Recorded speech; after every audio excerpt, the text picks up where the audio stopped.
Сайн мэцгаанууд сонсогчдоо та бүхэн маань яг одоо давтагдчихгүй подкастыг сонсож байна.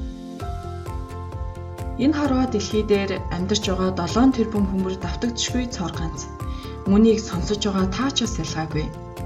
Магад таны хийж амжаагүй үйл хэрэг, хэлж амжаагүй үгс, сонсож амжаагүй сайхан мэдээ бүхнийг манай оролцогчдын ярианаас мэдэж болох юм. Ингээд манай дугаарын давтагдчихгүй зочин хэн гэж бодож байна? Хамтдаа сонсцгоё.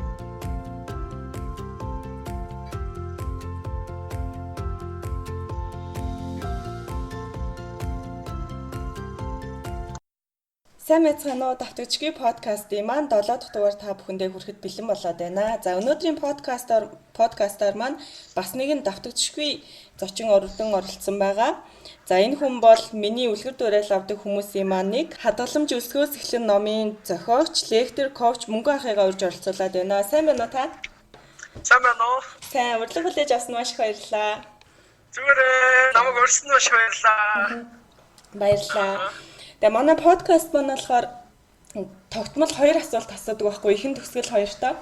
Тэгээ эхний асуулт маань болохоор яг анх танд давтагдчихгүй подкастт оролцооч гэдэг яг өөрөхөд давтагдчихгүй гэдэг үг яг ямар санагдсан бэ? Ер нь яг таны амьдралтай холбоотойгоор энэ үг ямар нэгэн дурсамж ч юм уу байдаг бол энээсээ хуваалцаач. Давтагдчихгүй гэдэг үгийг сайн сонслоо. Тийм үү. Давтагдчихгүй гэдэг тийм.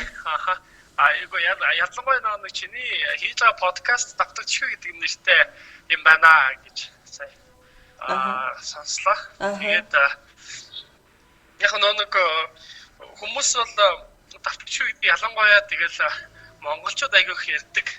Хүүхэд залуучууд айгу их ярьдаг юм шиг санагддаг л да. Тэгээ би бол ингээ бас давтагдчихгүй нэг юм ингээл тийм. Тэгээд хүүхэд ярьдаг.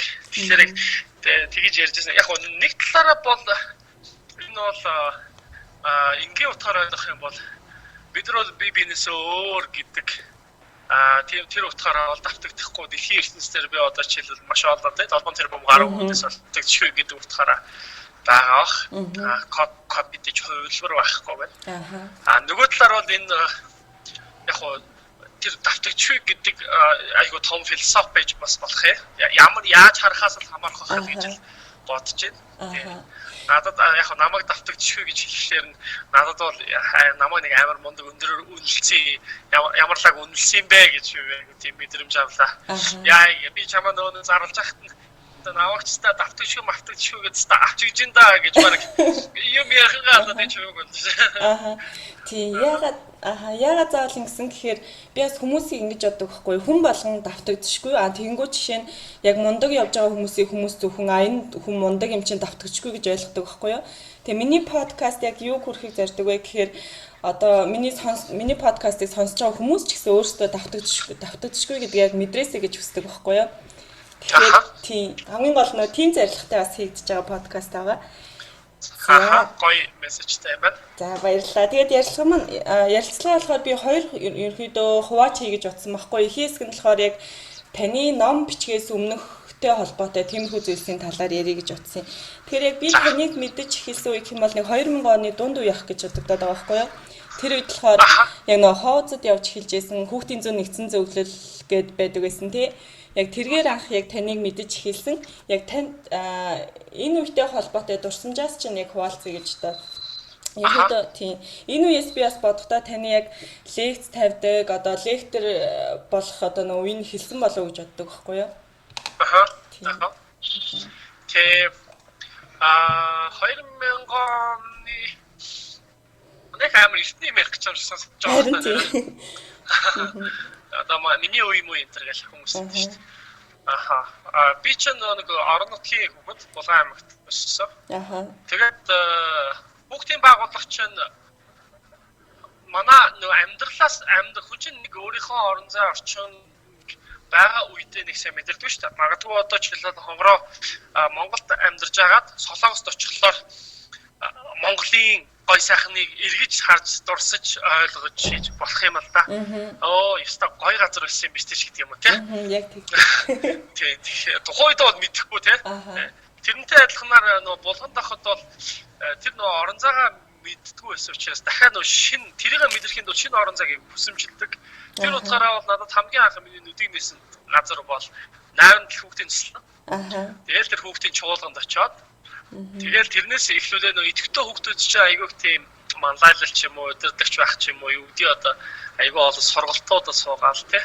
Тэр үеэс л за би ямар ч хүмүүст ингээд хичээл дээр ягаад энэ болгоны хичээл дээр заадгүй юм болов?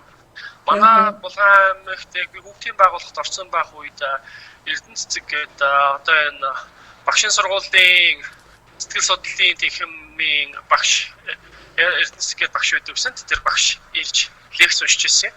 Тэр лекцийг анх багш сонсчихсан баха. Тэгээд бас манай хүүхдийн оролцооны хичээл зааж ирсэн. Талигаач болсон манай Батбаяр гэдэг манай багш байдаг гэсэн.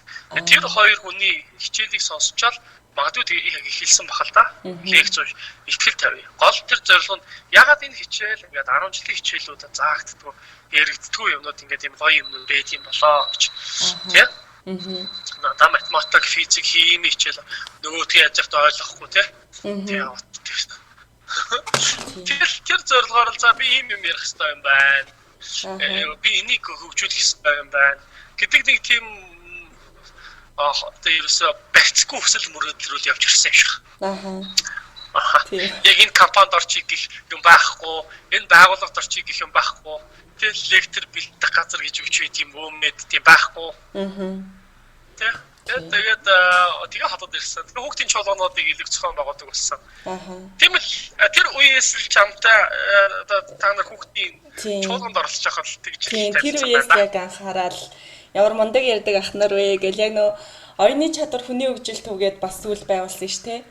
Тэр үед бас нэлээд хардаг байсан. Тэр үед би оюутан байсан лүү 10 жилд байлоо. Тэгэл айгу мундаг ах нар айгу хардаг байсан байхгүй юу. Тэгээ нөгөө таны номын сэтгэлийг номын тэмдэглэл бичих таас нөө хэлсэн байсан нөө Мига ахын нэрийн хуудсыг тэмдэгтэрнийхээ орд бүр ингээд наачаад за би ч гэсэн яг нэрийн хуудастай болно гэж нөгөө нэг таадэс амар үлгэр дуурайл авдаг байсан.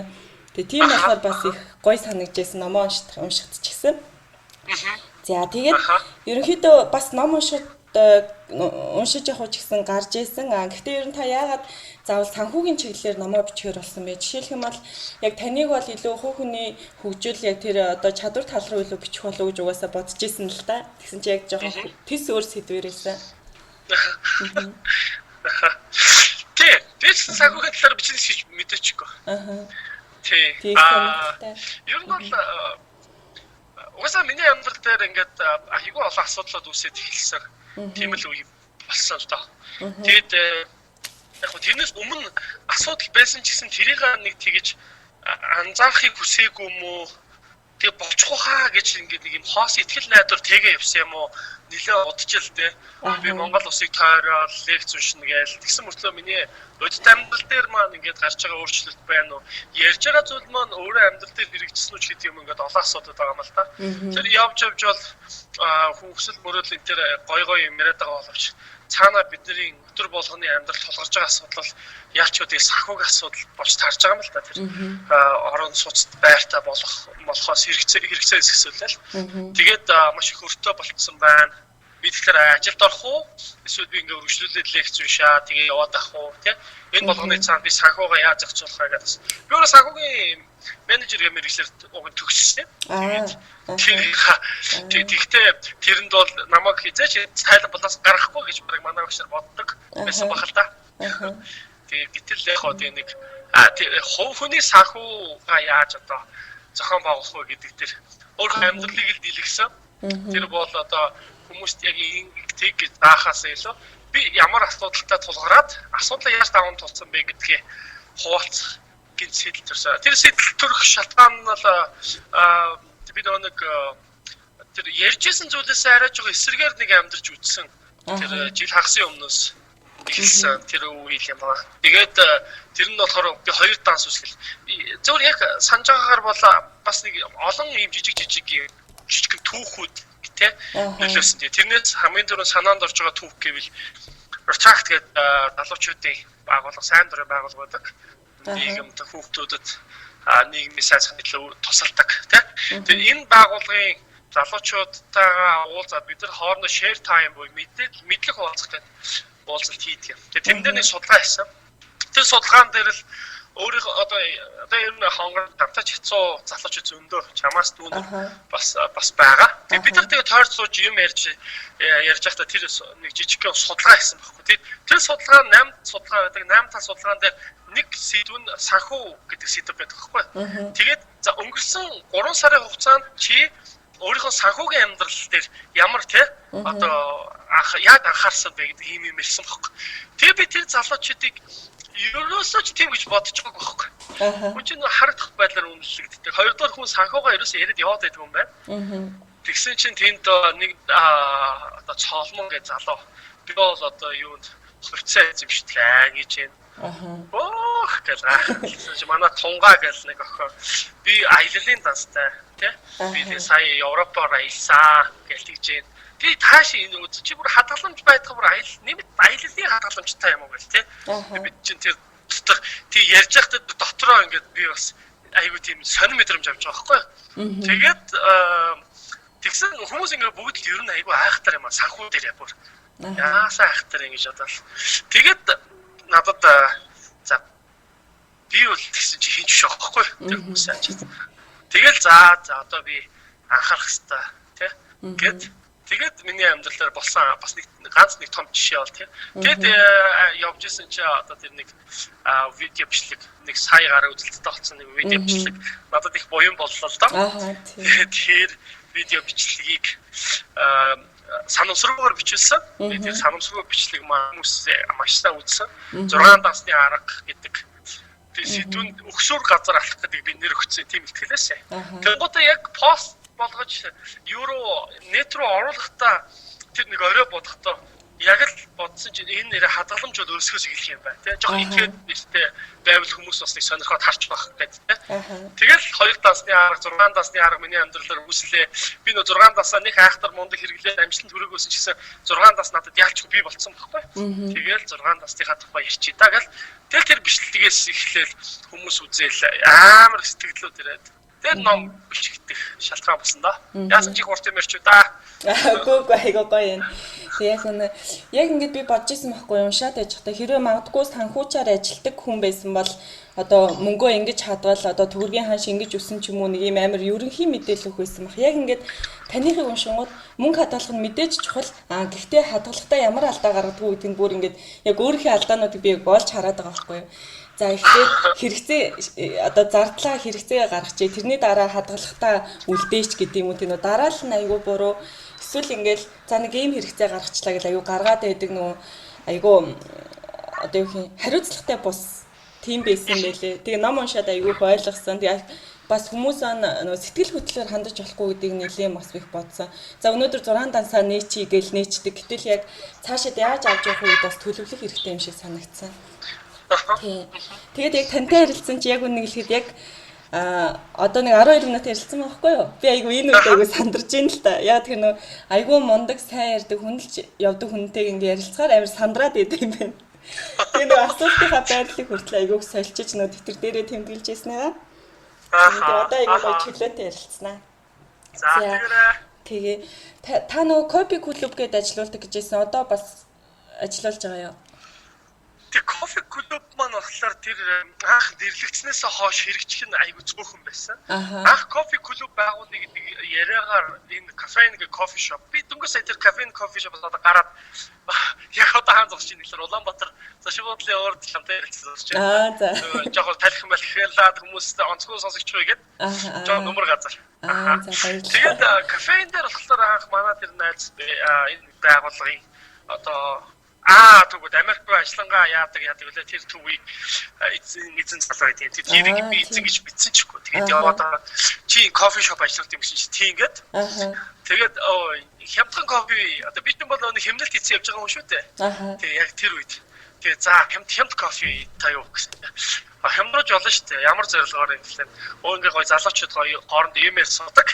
Тийм кофетэй газар баймаар байна. Тэг чи бүр надад бүр онцгой санал болгосон чи манай үнгүү авах уу гэсэн баггүй хэлээд. Яа юу үнгүү авт юм. Тийм сонсохоор айц төрж байгаа юм чи. Тэгээд тэр нь цааш юм тэгээд. Тэгэл 2500-ийн кофе босоод. Тэгээд Тэгээд нөгөө нэг захирал энэ эзэн залуутай ярьчаа. Дараа нөгөө менежер нь болохоор бас миний таньдаг дэлхийн зам байгууллагад ажиллаж ирсэн бүсгүй байдаг мөнгөө гэдэг юм байдаг байхгүй. Тэгээд менежер нь битээр бас захиралтай ярьсан бай. Тэгээд та ямар журмаар явах юм бэ? Тэгээд тэр яриад жоохон баяжаад нэг бүтэнсэ өдрөлгөн лекц хийх болгож хойгаад. Тэгээд бүтэнсэ өдөр би нэг лекц хийдэг болсон. Одоо нэг UB comedy энэ ингээд л үйлчлэг хүмүүсийн хөгжилтэй байлгаал байдаг шиг. Тэр шиг нэг 7 хоногтой нэг удаач болов зүгээр тийм амар ажил хэрэгч биш. Гэтэ бас амьдрал хэрэгтэй болох үс бодит кейсүүдээр ярьдаг юм ихтгэлийн лекцийн кофе уугаа суудаг. Тэгээ тийм газар болж ихэндээ хувирсан. Яг саяны ингээд кофе клуб ч байгаа юу гэдэг энэ асуултанд яг өнөөдөр бол кофе клуб яг өнөөдөр бүрэн утгаараа аягуулсаар хэрэгжлээ.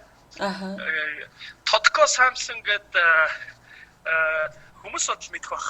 Чиний хувьд тэр сайн мэдэх бол Вангийн элмэс хар хэлээр яригсад айгүй том баримтад юу зохиолын ийм номнууд бичсэн залуу байгаа юм л да. Тэр Монгол тэр Тодко Самсон одоо Монголд айгүй их тэр ном дунталтаа л гэж уншиж байгаа хүмүүс. Айгүй сонсч ирсэн юм байна. Тэр залуу бит хоёр. Тэр залуу бит хоёр өдөр яг албасаар бас бүр ихлүүлээд уулзлаа. Кофе клубыг. Тэгээд тэр кофе клуб ажиллаад бүр утгаараа үргэлжилж байна. Энэ бол ямар нэгэн зорилгогүй нийгэмд ямар нэг өөрчлөлт хийх гэж байгаа биш. Зүгээр бид нар уулздаг, тийм соёл бүтээх зорилготой. Соёл бүтэхгүй юм мэдгүй. Ямар ч хөгжилтэй юм ярьдаг. Хамтаа ямар нэг улс орныг өөрчилөх гэж олон юм ярихгүй. Гэхдээ би бинд хэрэгтэй мэдээлэл солилцдог. Тийм л клуб. За би танаас яагаад энийг асуусан бэ гэхээр дээр нэг таны ном уншаад сууж байхад байсан баха нэг юм санаа төрсөн байхгүй номтой сет гэж гаргуул яасан ингээд кофе шопууд тэнгуүт энэ нь яг ямар ах вэ гэхээр чинь нэг американо авангууд за 3500 байлаа гэхэд тухайн номоо нэг цаг уншихаар авлаа гэхэд 4500 болдог ч юм уу эсвэл 4000 болдог ч юм уу тодорхой үн гаргаад тэнгуү тэгснээр нэг талаараа нөгөө номоо сурталчилж байгаа дээрээс нь хүмүүс давхар ингээд ном аваад уншиж чинь тэгээд миний харж байгаа үнцэг болохоор чинь кофе шопод доор хай чинь 30-аас цаг суудаг байхгүй хүмүүс ихэвчлэн тэгээд ганцаараа орох юм бол бас ингээл ганцаараа жоох эвгүй байдаг ш. Гэтэл ингээл номтой цаг түрээсэлж уншаад буцаал номоо өчгөр номоод сурталчлан дээрээс нь хүн ном уншаад гарна гэд ийм санаа ямар юм бол гэд фэйсбүүк дээр нэг бичиж үтсэн байхгүй юу. Тэгээд хүмүүс зарим найзтаас асуусан чинь болох бах зарим нь ном нь алга бол яах вэ гэж тэгжсэн. Танд яг ямар санагдаж байна гэж асуух гээд. Гой санаа. Яг уу зарим нэг процесс нь яаж явагдах вэ гэдэг айгүй олон юмнуудыг ярилцаад айгүй олон шийдэл байдаг л баг. Одоо кафе кофе шопын хувьд болохоор үнэгүй ном уншуулдаг кофе шоп байхгүй юу? Номтой. Тэгээд хүмүүс орж ирээд ном уншиж. Эднийд айгүй яг наад зовлон ч байдаг. Ном наад болдог. Гэхдээ эднийх бол номоод нэг үгүй байлгадаг. Хэрвээ унших юм бол мөнгө нэмэгдэнэ гэсэн тийм хойцол байдгүй. Ер нь зүгээр Монголд кофений соёл харьцангуй одоо орж ирээд те. Нэг хахтар удаагүй шүү дээ. Тэгэхээр хүмүүсийн нөгөө харьцуулахад кофе их үнэтэй шүү дээ. Ингээд бодоход 6530 ч юм уу 7000 те. Тэгэл зарим газар бол 9000 болчтой. Энэ газрын хувьд бол бусад кофе шопоос нэг том ялгардаг зүйл нь бас нэг тэр ном уншуулъя те. Сонголттой гэдэг. Олон ацур гэдэг номын дэлгүүрийн бүхэл байгаа номнууд эднийх рүү ороод ирнэ. Доор нь ацур номын дэлгүүр гэдэг хэвгүй. Тэнгууд аавч номын дэлгүүртэр зогсоод ном унших гэж хэцүү шүү дээ. Манай энэ одоо Батбашин гэдэг залуу яагаад энэ кофе шопыг нээсэн юм бэ гэсэн чи яг өөрийнх нь проблем асуудал байсан юм байна. Номын дэлгүүр ороод зогсоол нурууч хийлээ авах гэж байгаа номоо уншиж гал энэ үдийг унших ном мөн үү биш үү гэл. Тэгээ ном унших туфта тэгээ би суугаад нэг сайхан ном уншихтай гэдэг. Зүр хоббигоороо хийсэн гэж байгаа байхгүй. Тэгээд бизнес руу оруулах гэвэл дахиад процедурыг сайжруулах яаж вэ гэдэг ноу хау олон улсад байдаг жиш хийгэл нэвтрүүлэх хэрэгтэй байна гэж бодож байна. Цагаан санаа. Чи цаа хэрэгжүүлээрэй. Би харин зөв Монголд байхдаа ингээ харж байхад ном яг уншуулдаг хөөрхөн жижиг кафенууд байдаг хэрнээ жоохон дээр үе юм шиг номнууд байсан байхгүй юу. Тэгээд чин сүүлийн үеийн таны гаргасан номч гэдэг юм уу иймэрхүү номнууд байхгүй харагдаад тэгээд давхар номоо сурталчилж болох юм ингээ харж исэн байхгүй. Тэгээд үйл явц нь бас жоохон төвхтэй л ахал та хийхэд. Тийм. За таны бас нэг өдрийн яг хэм маяг гэж юм бас айгүй сонирхмаар байна л да. Өглөөнөөс цоглоод орой хүртэл яг ямархуу хэм маягтай байдаг бол за миний амьдрал ч одоо айгүй сон юу юм бэ? Яг ч босч бол одоохондоо нэг яг Монголын хувьд бол ихтэй хүмүүс олон яадаг бах. Өглөө 5 цагт сэрдэг. Аха. Тий. Тэгэл хөрөгчөнд юу байна? Тэрнээс хамаарч гамбандан дээр юу тавих вэ гэдэг шийддэг. Аха. Тий. Тэгээд яг одоо байгаагаар өндөг өдөг тэр мөн өндгийг өстө төрөл бүрээрээ шарж байна. Цонголтох учраас. Тэгээд өглөөний цагаа уучаад за нэгдүгээр өглөөд подкаст хийж би заахлгүй подкаст оруулдаг. Тэгээд нэгт 7 хоногийн нэгт 3 таавтахад фитнес хийдэг. Өнөөдөр таавтахад за өнөөдөр ямар байсан бэгээ ярих юм бол өглөө 5-д босоод өглөөнийхөө цаг уучаад тэгээд нааша өдөр машингийн өдөр би скутер авсан. Энэ хотын түгээр айгүй сайхан унаал да. Зэрэглэхгүй байна. Тэгээд авксараагаад юун дээр лекц уншсан. Голомт банкны IT багийнхан лекц. Миний ажил ерөнхийдөө лекц унших ажил байдаг. Тэгээд захиалга нь ирсэн учраас тэднэрт лекц уншсан. Тэр өглөөний 9 цагт байсан учраас би 8 гээд гэрээсээ гарсан. Гэтэ эхнэртэйгээ ажил ярилцчаад өглөө манай эхнэр болчихсон. Тэгээд дараагийнх нь болохоор Upoint гэдэг компани залуучуудад бас лекц уншсан. Тэгээд тэр нь болохоор хотын төвд болохоор нэг холбоо. За тэрний дараагаар хайцсан байглаар логарифм сургуулийн фитнесийн танхимд очиж фитнес хийсэн. Өнөөдөр тэр фитнесийн өрөөнд хөгжиж байсан учраас би заал баахан тойрог хүрсэн судааж мөнөөс нэг дипгүүд асуух гэсэн. Тэгээд нааша өнөөдөр нөгөө кофе уулзалт хийнэ гэдэг төлөвлөгөөтэй байсан. Тэгээд кофе уулзалт хийгээд подкаст Samsung гэж одоо залуутай. Яг энэ болохоор нөгөө нэг юуныхаа нэр юм билээ л дээ. Өөрийнхөө анх нэрийг нууцлаа. Одоо нэгмар тогтоох гэж залуу байхгүй. Тэгээд нэгмар тогтоох бит хоёр одоо хоёр дахь уулзж байгаа. Анхны уулзалтаа Эрдэнэтэд бид сайн нэг Lighton гэдэг эффектээр танилцсан. Өндөр зохиолч залуу. Би тэгээд ер нь сайн мэдэхгүй. Номыг нь зүгээр надад бэлгэнд иржсэн. Одоохондоо яг бас уншижсэн амжааг байгаа. Өндөр уулзаад бүр уушхийг бүр сайн юу чухалчлах болсон. За тэгээд бид хоёр бүр 2 цагаараа ярилцлаа. Тэгээд ямар зорилгогүй бас ямар нэгэн одоо тийм төлөвлөгөөгүй ярилцлах. Гэтэ өнөөдрийн ярилцлагыг нууцлах нэг маш чухал нэг бас шийдэл төрсэн нэг жижигхэн зорилго бүх яриа үүссэн. Тэрийг хүмүүст бол удахгүй бас surprise гаргаж байгаа гэж бодчиход. Тэгээд түүний дараагаар мегапитээр уулзсан. Мегапитээс аялаад ирсэн. Аяллахын талаар хоёулаа дахиж хүмүүсийг аялуулах ийм одоо жижигхэн сурчлагаа гаргаж үзэх үү энэ айл ярилцлаа. Тэгээд чи чамтай подкаст хийгээд өнөөдрийн амьдрал дуусгаж байна. Гэхдээ харин одоо скутераа бариад яг гэрлөгөө харах гээд. За. Бачинда. За баярлалаа. За таны бас нөө номыг уншиж байхад амьдралын коуч гэдэг бол дэлхийн хэрэгцээт мэрэгжил гэсэн өгүүлбэр байсан байхгүй юу?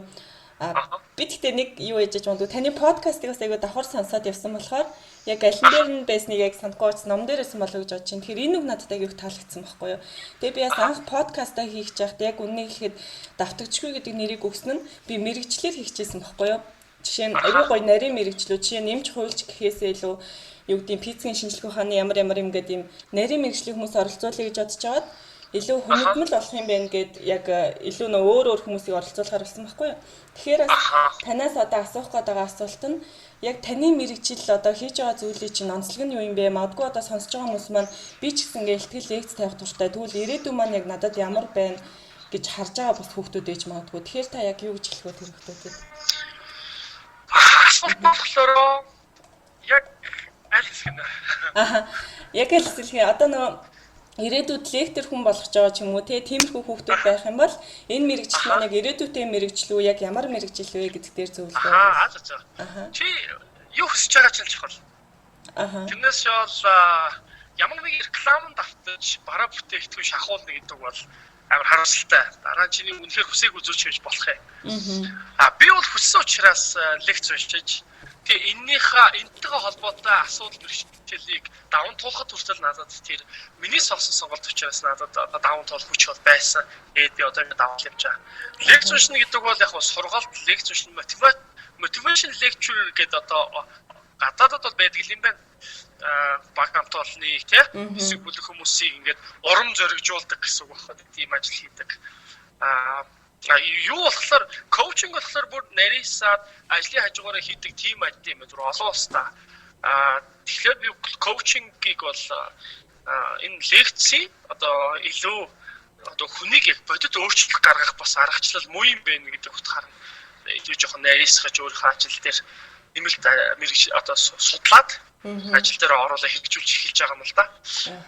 Хэрвээ чи лектор болмоор байвал ихээр тийм юу бол лектор болгодог сургууль гэж бол байхгүй. Гэхдээ хэрвээ хүсчихвэл олж авч болно, суралцаж болно, тий? Мэдэж болно. Таны нөө дэлхийн ясагна? Таны нөө дэлхийн хэрэгцээт мэрэгжил гэж онцлсан байсан болох надад аюу гой санагцсахгүй. Яагаад тэгэхээр би ингээд коуч одоо лектор тавьдаг хүн болчих юм бол зөвхөн монголоор хязгаарлагдахгүй бусад улс орн руу ч гэсэн яваад хүмүүст одоо коуч хийгээд явах боломжтой гэж харагдчихсэн байхгүй юу? Тийм.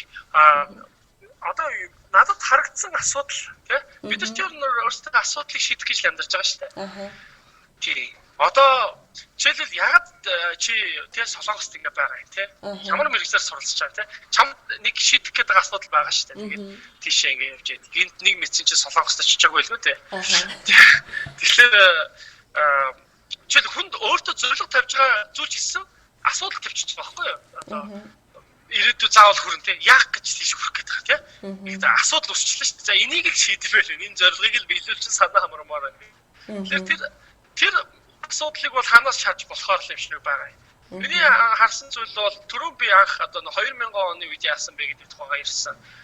Ягаад энэ хичээл тэгээ хувийн хөгжлийн хичээл эсвэл дад зуршлын хичээл тий эсвэл одоо ярих техникийг заадаг хичээл тий хичээлэр байдгүй юм бэ гэж байгаа байхгүй. Тэгээд хүмүүжлийн тухай тий зөв одоо хүн байх тухай ч юм уу. Гэт айгүй олон юм асуудлууд надад дээр анх үүсэж гарч ирэнгүүт би энийг байхгүй юм чи нэгэд би заая гэдэг юм сонирхол төрөөд тэгээд түүнийхээ ингээ мэрэгжил болгоод явчаа. Гэтэл энийг ингээ сонирхоод ингээд явж исэн чи энэ асуудлыг ингээд шийдэх гээд хаагаа явж исэн чинь сая миний олж харснаар дэлхийн бол одоо мэрэгжил бол байна тий энэ бол яг би хаач хувь хүний хөгжлийн асуудал байгаа учраас дэлхийн асуудал учраас энэ дэлхийд энэ мэрэгжил бол голөгдөхгүй би Америкт амьдарсан ч тий Солонгост амьдарсан ч би одоо лекц уншихад бол болох юм байна гэдэг хөлбөр гарч иж байгаа. Коучинг бас яг адилхан мэрэгжил байгаа юм л да. IT инженер бас яг тийм мэрэгжил. Яг л дэлхий тэр чигээрээ одоо яах нь вэ тий одоо IT салбар руугаа чиглэж байна. Дижитал салбар руугаа чиглэж штэ. Тэгэхээр харин хуульч бол энэ бол Монголын асуудал ахгүй. Яг л улс орны хууль болон өөр учраас тий хэл нь арай өөр соёл нь өөр учраас асуудал нь өөр учраас хуульчууд тухайн газрынхаа хуулийн одоо чиглэлээр мэрэгжих шаардлагатай. Тэр өөр улсад очих юм бол дахиад тэдний хуулийг судлах шаардлагатай ч гэдэг юм уу те. Ингээд нэг тийм зүйл болох юм байна гэж анзаарсан байхгүй. Тэр утгаараа л дэлхийн мэрэгжил гэдэг ойлголтоо дэлхийд байгаа асуудлыг шийдэхийн тулд ажиллаж байгаа арга зүй гэсэн. Сайн хэний хонгорогийн асууж байгаа асуултын хувьд болохоор би нэг зүйлээс сүүлийн залгууч жоо болгоомжлдог болчиход байгаа юм. Тэр нь юу юм бэ гэхээр энэ мэрэгжил гоё учраас сонгох гэдэг бол сайхан зүйл биш юм байна. Энэ бол нэг өнцгөл юм байна л та. Лекц уншаад явах нь гоё. Энэ бол субъектив. Чи тэгэл гоё болчихно. Чи ингэж аяг алдартай болно те. Чи амжилтанд өрнө. Яг амжилтанд өрж яах гээд байгаа юм бэ те. Тэр яг үнэхээр гол зорилго муу юм уу? Гэтэл миний өнөөдөр тэгж явсан маань аягүй том алдаа болсон юм гэж би бас хардгийг. Өнөөдөр хүртэл ингэж аягүй удаан буруу замаар туулжээ. Нэг л их лекц уншаал хүмүүс мундаг юм ярих гал. Гэтэл асуудлаа ерөөсө буруу газараас буцаагаад хайгаад эхэлсэн. Тэгээ би л амжилтанд хүрэх гэсэн юм учраас энэ ерөөсө хэцүү байсан юм байна, буруу байсан. Тийм учраас одоо яг энэ асуудал шийдъя. Чи ямар асуудал шийдэх гээд байгаа? Хүмүүс туслая. Тэ? Коучинг хийх, хямдхан бар үнгүү чамаагүй хүнд туслаад үзье. Тэгээд надад мөнгө байхгүйсэн ч гэсэн амар ажилтай байсан ч гэсэн сайн нэг сайн үлсийн аян хийгээд хүүхдэд туслаад үзье. Тэ? Би энэ асуудлыг шийдэхэд туслая. Оролцъё. Тэгээд ингээд хүмүүс санхүүгийн асуудал байна. Энэ асуудлыг шийдэхэд туслая тий. Тэгээд 6 дасны аргын талаар ингээд өөрийнхөө амьдралаас олсон зүйлээ. Би өөрийнхөө асуудлыг шийдчихлээ. Тэгээд би чамд асуудлыг шийдэхэд өөрийнхөө аргыг санал болгоё. Гэдэг ийм л одоо явсан учраас энэ амжилт гарч иж байна л да. Дагаад бонусанд нь гэх юм уу тий. Тэр карьер өсөж байна. Энэ ур чадвар өсөж байна. Залуучууд аль мэрэгжил гоё вэ гэж асуугаад тэг гадаадад маш өндөр боловсрол эзэмшдэг. Тэгээ сая би одоо энэ голланд банкны захирлууд коучинг хийгээд ярих технологи дээр хамтраад ажиллаж байна л да, үйлчлэл үзүүлээд. Гэтэл энэ хүмүүс бас өөрсдийнхөө бас асуудлыг проблем тий ажилтнууд орж ирээ яадаг юм гэсэн чинь би Америкт боловсрол эзэмшсэн тий. Тэгээд одоо ажилд ороод яагаад намайг ингээд дараагаар тавихгүй ингээд тейлер хийгээд байгаа юм байж байгаа байхгүй. Тэ хурдан дагуулмаар байна. Би амжилтанд хүрмээр байна тий. Яг үндэ бол чи яг Америкт төгсөн чи үний юм уу гэдгийг чинь мэдхийн тулд чи энэ ажлыг их тэр төгсөн мэрэгчлэлт боловсрол эсвэл тэр хилээ ашиглаад тэгэд харуулж чачаа гэдэг нь чухал байгаа юм л да. Бүгдээрээ саяхныг хүртэл англи хэлтэй болцгоо гэдэг айгу уриаллаа шүү дээ тий. Яг гэдэг яг гэдэг асуулт чухал байхгүй. Тэр хилээ яг ашиглаад тэр нэг хэрэгтэй хийгээд гэж тий. Яг хэрэгтэй юм байна тий. Ийм юм хэлээ. Хэл мдэггүйс учраас би хийж чадахгүйсэн. Хэл сурснаасаа хойш би энэ зүйлийг хийлээ. Би бүр энэ одоо шийдлэх ухааны мэдлэгийг орчуулад тий өөрөө ойлгож аваад буруу яваад ирсэн юм байна. Миний судалгааны ажил юм. Тэгвэл чи хэлийг аюу сайн ашиглалаа. Тэ? Ямар асуудал шийдчихсэн гэдэг. Тэрээс хэлтэй байх нь бол сайн зүйл биш. Ягаад хэлийг хэрэглэх гэдэг вэ? Тэг үнэхээр хэлтэй байсан чи хэрэгтэй байсан уу? Гэдгийг л асуулт. Үсэгээр тэгэхээр бид нэг голландын сэний жижигэн дээрээс голланд банкны хэрэгжүүлж байсан. Шинээр ажилд орж байгаа мэрэгчлээ болж байгаа залуучууд маань тэр мэрэгчлээ тэр юу бүтээж байгааг л компани үнэлдэг болохоос ш тэр мэрэгчлэн хаана болсоор ирсэн хэр өндөр диплом тий сертификаттай чухал биш юм байна. Тэгэхээр тэр зүгээс ч айсууч шамаа ядаргатай уртаад байсан баг. Гүү. Тэр хүн бол тий одоо аль мэрэгжил гоё вэ гэдэг ойлголтоос илүү ямар асуудал шийдэх гээд байгаа юм бэ гэдэг алхам хайгаараа гэдэг ойлголт юм шиг байна л та. Би ч гэсэн санал нэг байна. Яс танаас яг асуу гэж бодсон байхгүй юу? Сая ингээд та анхныхаа номыг гаргачихлаа. Тэгэхээр ер нь ном бичих, ном гаргах ер нь энэ үйл явц нь яг ямар байд юм бэ? Ер нь юунаас эхэлж бэлдэх хэрэгтэй юм бэ? Яг ном бичихэд. Хоёр дахь ингээд хүнээс яг биений хийсэн зүйл бол бас л айгу тийм боломжит арга юм байна гэж анзаарсан. Тэр өнөөдрийн уулзалтын Тодка сангийн 3 бот роман хийчихэд байгаа юм баггүй юу? Тэр болохоор зүгээр зузааны нэг амар зузаан. Тэгээд би өөрөө номчсон учраас чи яаж бичсэн бэ гэж асуусан баггүй. Би тэрийн генер мэнер шал өөр л дөө. Тэр газар шиг. Тэр болохоор илүүх уран зохиолын баримтат гэдэг юм зохиол. Тэгээд тэгсэн чинь анх нөхөр юу гэсэн лээ? Зууны мэдээ сонионы нийтлэл болгоод өгчий гэдэг анх банкны нөлөөс эхлүүлсэн гэдэг ч аахгүй. Тэгээ үргэлжлүүлсэн юм байлээ л дээ. Энэ бол зүгээр эхлэл шүү дээ. Би бол бас л тийм л үзсэн. Юу ч гэсэн эхлэе гэдэг л дүрмтэйсэн. Юу ч гэсэн бичээд үзье тий. Найзтайгаа нийлээд хоёул ном бичээд үзье. Тэгээд тэр гарах нь уу, гарахгүй нь уу тий хамаагүй гэд. Тэгэл нөгөө найзтайгаа ярилцаал. Тэгээд би аудио бичлэгүүдээ хийгээл нөгөө текст болгоод бичүүлээл. Тэгэл аваал. Тэгэл яваал. Тэгээд тэгэнгუთ хүн чинь ингээд тэрэндээ ингээд төвлөрөөд эхэлт юм байна. Хоёрдугаар цөөл системтэй бол би шууд холбож тайлбарлаж байгаа. Тэр юу гэхээр би өлсөн учраас би толгой ажилласан. Тэгээд толгой ажилласан учраас бүтээмж гарах тал дээр бол ялангуяа ном бичих тал дээр бол мэдхгүй нэг мэдхэд л номны бүрдэл хэсэг айгуу сайхан бий болоод эхэлсэн. Анх бол хүн төсөөлөхөд бол өстой гаргацсан байна.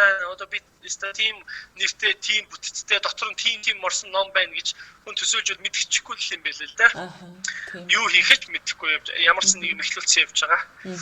Тэгээд адилхан батлагцсан юм л тэр аахгүй. Сая Европын аялалч болоод мөнгө тэгэхэд би мөнгө цуглуулж байгаа гэж бас аялын даасны талаар ярьсан. 5 сая төгрөг цуглуулнаа гэж бодоод төлөвлөсөн амар стресстэй санагдсан тухай үед бас өдөр болгон $5 нь хаанаас ч олдохыг яг хийх үү ч гэдэг юм уу те мартуул явах уу ч гэдэг юм уу гинт асуудал санхүүгийн асуудал үүсвэл явах уу ч гэдэг. Тэгэл ингээ баг-багаар цуглуулаад байсан чинь 5 сая төгрөг баатлаа мөнгө цуглуулсан. Амьдралдаа мөнгө цуглуулж үзээгүй хүн мөнгө өөрийнхөө анхны төсөөлж ирснээс илүү мөнгө цуглуулж итгэл юм байна гэдгийг хараад тэгээ гайхаад байгаа хгүй. Бол тийм биш тэгээд. Аха. Тийм. За таны дараагийн ном маань ямар ном байх вэ? Дараагийн ном хадгаламж өсгөөс эхэлнэ гэдэг ном бол үндсэндээ level 3 гэж тайлбарласан. Аха.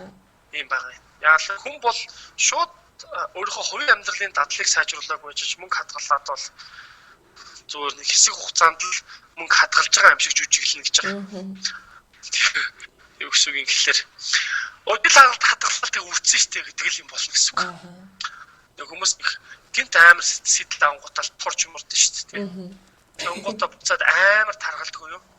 Тэгснээр баг өмнө нь баг зүгээр турахгүй байжсэн бол баг арай гайгүй байх гэсэн юм байна гэж боддоо шүү дээ. Шал дими турсан гэдэг. Тэгэхээр нөгөө тарган хүмүүсийн зарим ярьж байгаа юм тийм түүхүүд аягүй байдаг хөөх. Би уг нь бол турсан маа гэдэг хөөх. Тэгээд бүр буцаагаал таргалцсан болгосон шиг гэдэг хөөх. Зураг мөргөө үзүүлээд байдаг. Тэр шилэн болох гээд. Тэгэхээр энэний өмнөх левел нь юу байгаа юм гэхээр тэр хувийн дадал байгаа байхгүй юу? Тэ санхүү мөнгө хадгалдаг дадал чинь бол хувийн жижиг одоо тэр өлсөх гэдэг тэрийг нэг сайн дэлгэрүүлээгүй л дээ. Хоёрдугаарт бол би зөвхөн өөрийнхөө амьдралыг санхүү утгаар нь тайлбар одоо дэлгэсэн тийм миний баг карманы мөнгийг мэдсэн шүү дээ. Ном уншсан хүмүүс бүгдээ мэдээ чи мэдсэн тийм нэр чөт мэдчихэж байгаа байхгүй юу? Аяг амар. Өөрөө ингэ мэддэг хүнтэй ярьчихсан амар юм тийм. Тэгээд тэгэхээр хоёр дахь ном бол тархины блокийг бид тархиныхаа блокоос яаж эхэлсэн юм бэ гэдэг чиглэлийн бүтээл рүү анхаарлаа хандуулж байна. Энэ бол хэдийн үеэр гарах вэ? Энэ ондоо 9 сард. 9 сард уу? 9 сард гарна. Тэр нь угаасаа гаргана. Аха. За би ерөнхийдөө оролцож байгаа оролцогчдынхоо нэг ийм асуулт асуумаар санагдаад байдаг байхгүй юу? 20 жилийн дараа та яг ямар байх вэ? Өөрийгөө яг юу гэж төсөөлдөг вэ? За мөн 20 жилийн дараа Монгол улсаа та ямар байгаасаа гэж хүсдэг вэ гэдгийг сонсомоор санагддаг байхгүй юу? Тэгэхээр таны хувьд бас ямар төсөөлтэй? 20 жилийн дараа өстө үнэндээ одоо бол бодохыг ч хүсэхгүй шүү дээ. Аха. Болох үү гэж боддог шүү дээ. Аха. Яг л тэрийг бодооч нэмэртэй бодоогүй ч нэмэргүй юм чинь. Стресс болох гэж яагаад байгаа шүү дээ.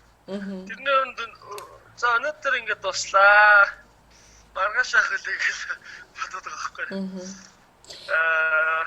Улс орны өөрчлөлтүүд илүү илүү ханч байгаад. Яг үнэ. Багасаа л гэж бодож байна. Төсөөллийн хөгжил цэцэглэлт мэцэглэлт яг бодит асуудлаа ойлгож мэдрээд тэгээд яг хүн аялал жижиг хүмүүс гэхэлэр нүд мөд айгуу сайн нэгдэж хараад хэлдэг нь үнэн юм байна. Тэ манай Монголд бол яг маш мөнгөгүй жижиг орн байна. Бид нар бүр маш жижигхэн бүр дэндүү жижигхэн газар л байгаа юм байна. Тэгээд бүгдээ тэр дотор амар их цантай яаж идэл. Харин яг тийсээ 3 саяалаа. Ямар өчүүхэн байгаагаа мэдэхгүй мөртлөө амар тийм нэг юм одоо өнгөрөө тий болгоно би өөрөө чадан бодно гэл тий. Яасан ч их ирчүч тий. Тийм л. За хоёрдугаарт бол тэгэхээр тэр нэг шийдлэх хонч байдал руу чиглэнэ гэдэг нь бод асуудалтайгаа нүүр тулаад тэгээд бас бусад улсын туршлага дээр тулгуурлах. Яг би миний хувьд бол хийх ёстой зүйлээ л сайн хийж илвэ гэдэг л дүрмээр л тоглож байгаа юм. Одоо би коучингийг сайн хиймээр байна. Хоёрдугаар олон хүний амьдрал дээр өөрчлөлт гаргахад тусалмаар байна. Хоёрдугаар болохоор би сургуулийн саяны тэр хувийн сургуулийн сурагчдад одоо бүтээлч боловсрох нэг хөтөлбөр хэрэгжүүлсэн. Тэр хөтөлбөрөө нэлээд сайн болгоод авчмаар байна.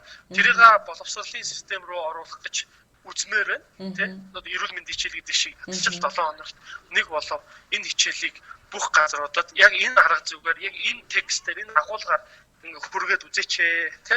Өөрчлөлт хүүхдүүдэд амьдрал бэлтгэхэд нь бусад одоо нөө soft skill тэ? Ур чадварыг хөгжүүлэхэд хэрэгтэй юм болов уу гэд. Тэгж харж байна. Тим юм л зорж байна. Яг хөө тэгэл энэ чинь бол нэг жил тэ нэг жилийн дараагийн төлөвлөгөө бол 2 дахь жилдээ бол гарын авлага болгочмоор байна гэж бодож байна л да. Харин тийм. Нөгөө эртний нийгэм гэдэг хичээл ордог байсан шүү дээ. Тэрэн шиг юм нөгөө нэг чөлөөт маягийн хичээл байвал зүгээр юм байна. Тий. Тэгж бодож байгаа. Жилийн дараа 2020 он гэсэн чинь би бүр амар хол гэж бодсон юм биш сая. Аха. Жилийн дараа л юм шүү дээ. Гинт бодсон чи юу ярьчвал гэж бодлоо шүү дээ. Аха. Жилийн дараа бол тэгээ сонгол Монгол болох тоо. Яг Монгол болох. Сонгуулаа өгөөл явж байгаа. Тэгээ сонгол Монгол өгөөл. Тэгэл байх. Мэдээж хоёр дахь ном гаргацсан. Байх. Тэрнгээрээ хүмүүст өөрийнхөө өөрчлөлтийг үлгэрлэл болгоо төлөвлөсөн зүйлээ хэрэгжүүлж харуулах. Тийм л зүйл л бодож байна. Хиний үлээ. За санаа юм ярихсан мартчихлаа. За. За таны биш дээ ингээд амьдралдаа ерөөсөө хизээч би ер нь энэ зүйлийг орхихгүй шүү гэж дадал зуршил болгосон зүйл чинь юу вэ? Дадал зуршил болгосон зүйл ээ. Аха, байнга хэрэгжүүлж байх хизээч одоо орхихгүй тийм зүйл. Олон систем. Олон систем үү? Аха. Өчигөө ном унших. Ингийн 3 жил. Аха. Шинэгээ болох л үү. Би нэрээ бясалгалт ажиллах бодлоо судалж байгаа. Аха. Бясалгалаас бясалгал үзчихэд тэгээ нэг амар туушрахгүй байна. Уул мууланд гараад алга болоод тий. Өнөөдөр гардаг шиг тий. Олон жилийн дараа өснө нургаал гинт бууж ирээл тий. Ном момор хүмүүс зодохгүй тийм ихгүй хаа. Ер нь сүүлийн үед хүмүүс чинь өглөөд ерөөсөө нэг 10 минут бясалгал хийчдэг л болчиход байгаа юм билээ. Би надад энэ дээр сонирн байна. Би туршиж үзсэн байгаа. За тийм алхам нэгээд үзье гэсэн бодолтой байгаа байхгүй. Тий. За ерөнхийдөө подкастаа энэ хүрээд өндөрлөе гэж бодож байна. Тэгээд танаас сүүлийн хоёр асуултыг асууя. Эхний асуулт нь болохоор би таныг бас өөрийнхөө подкастт урьж оролцуулсан юм чинь ихэнх хүмүүс тохиолддог яг нэг юм хүнд нэг юм гацсан юм шиг эсвэл нэг буруу замаар яваад байгаа юм шиг мэдрэмж төрдөг үе байдаг шүү дээ. Би ерөөсөө л нэг болж өгөхгүй ингээл амар стрессдэг. Тийм үе дээрээ байгаа хүмүүс та юу зөвлөх вэ? Тийм үе дээр байгаа хүмүүс та. Бусадтай ярилцах хэрэгтэй, уулзах хэрэгтэй.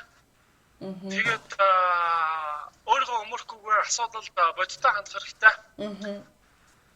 Бидний асуудалд ороод байгаа тэр зүйлээ стресс хийх оронд суралцах хэрэгтэй. Юунд дэр алдав. Тэр бодох арга зүйг өөрчлөхийн тулд л анхаарах хэрэгтэй юм шүү. Тэгээ ер нь хагал хийх хэрэгтэй юм шүү дөө. Тэрнээс суралцахын тулд тэр номноос хагал хийдэг юм. Эсвэл хоолны систем өөрчилж үздэг юм уу тий? Эсвэл Google дасгал хийгээд үздэг ч юм уу тий? Яг чамд тохирсон арга нь агаалгах л гэж бодож байна. Би бол угаасаа тэгсэн юм чи. Тийм. Ер нь дуртай юмаа хийх нэг зөв юм шиг үлээ тий? Дуртай юмаа болоод тэгж л ярих юм билээ. Аха.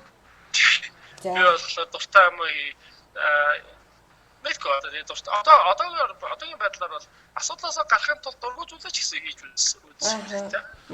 Тийм. Дуртай юмаа хийн гэдэг тахлаа нөгөө талаар хүмүүс шал угаахаар болчих магадгүй. Шал угаах чинь зүгээр шүү дээ. Үзчих хэл хэрэгтэй. Хийж хэл хэрэгтэй. Тийм тийм. За подкастын маань сүүлийн асуултыг танаас асууя. Та залуучуудаа хандаад манай подкастын сонсогчдод зориулаад яг ийм зөвлөгөө юм уу хэлэх үг байвал